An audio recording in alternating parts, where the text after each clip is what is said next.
அந்த பரிசோதனையை சகிக்க வேண்டும்.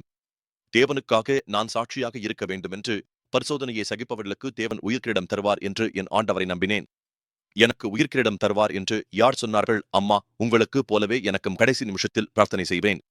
அப்போது கிரீடம் தருவார். ஆனால் வாழ்க்கை முழுவதும் பயங்கரமான கொடூரமான பாவங்களை செய்து அப்படியே அந்த இழப்பதற்கு முன் திடீரென்று அந்த பிரார்த்தனை செய்யும் முன் நின்றுவிட்டதை என்று நினைத்துக் கொள்ளுங்கள்.